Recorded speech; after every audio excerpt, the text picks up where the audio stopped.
ലാലേട്ടൻ്റെ ബറോസ് സിനിമയുടെ കിടിലൻ മേക്കിംഗ് വീഡിയോ കഴിഞ്ഞ ദിവസം പുറത്തു വന്നിരുന്നു. ആ ഒരു മേക്കിംഗ് വീഡിയോയിൽ തന്നെ നല്ലൊരു ക്വാളിറ്റി ഫീൽ ചെയ്യുന്നുണ്ട്.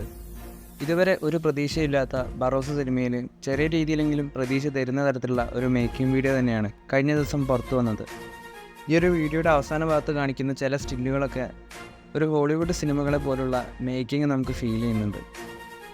ബറോസ് സിനിമ ഒരു മാസ ചിത്രമോ ഒരു വാർ ഫിലിമോ ഒന്നുമല്ല. ഈ ഒരു സിനിമ ഒരു പക്ക ഫാൻറ്റസി മോഡിൽ വരുന്ന ചിത്രമാണ്. ഒരുപാട് അഡ്വഞ്ചറസ് ആയിട്ടുള്ള സംഭവങ്ങൾ ഫാൻറ്റസി എലമെൻറ്റിലൂടെ കാണിക്കുന്ന ഒരു കിടിലൻ 3D ചിത്രമാവാനുള്ള എല്ലാവിധ സാധ്യതകളും ഉണ്ട് ബറോസിന്. ജിജോ പൊന്നൂസ് എഴുതിയ ബറോസിൻ്റെ നോവൽ സ്റ്റോറി ഞാൻ ഈ ഒരു ചാനലിൽ ഇട്ടിട്ടുണ്ട്. ഡിസ്ക്രിപ്ഷൻ ബോക്സിൽ ആ ഒരു വീഡിയോയുടെ ലിങ്ക് ഇടാം. കാണാത്തവരുണ്ടെങ്കിൽ ഒന്ന് കണ്ടു നോക്കുക.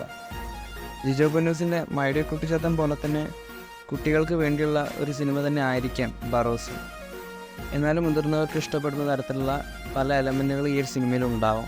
എന്നാലും മൈ ഡിയർ കുട്ടിച്ചാത്തൻ എന്ന സിനിമ എല്ലാ ഏജിൽപ്പെട്ട ആളുകൾക്കും ആസ്വദിക്കാൻ പറ്റുന്ന ഒരു സിനിമ തന്നെയായിരുന്നു. എന്തായാലും ഒരുപാട് ഭാഷകളിലായിട്ടാണ് ബറോസ് റിലീസിലെത്താൻ പോകുന്നത്. ഇന്ത്യയിലെ തന്നെ ആദ്യ പാൻ ഇന്ത്യൻ 3D ചിത്രമായിട്ട് വന്ന മൈ ഡിയർ കുട്ടിച്ചാത്തൻ പോലെ തന്നെ ബറോസ് സിനിമയും വലിയ വിജയമായി മാറട്ടെ എന്ന് നമുക്ക് പ്രതീക്ഷിക്കാം. ഇപ്പോൾ വരുന്ന അപ്ഡേറ്റുകൾ പ്രകാരം ബറോസ് സിനിമയുടെ റിലീസ് ഓഗസ്റ്റ് മാസത്തിലായിരിക്കുമെന്നാണ് പറയുന്നത്. നേരത്തെ സിനിമയുടെ റിലീസ് മെയ് മാസത്തിലായിരുന്നു പ്ലാൻ ചെയ്തത്. എന്തായാലും മെയ് മാസത്തിൽ ലാലേട്ടൻ്റെ പിറന്നാൾ പ്രമാണിച്ച് ബറോസ് സിനിമയുടെ വേറെ എന്തെങ്കിലും അപ്ഡേറ്റൊക്കെ പുറത്തു വരുമെന്ന് തന്നെയാണ് പ്രതീക്ഷിക്കുന്നത്. അപ്പോൾ ഇതുപോലെയുള്ള ബറോസ് സിനിമയുടെ കൂടുതൽ അപ്ഡേറ്റുകളുമായി അടുത്ത വീഡിയോയിൽ കാണാം.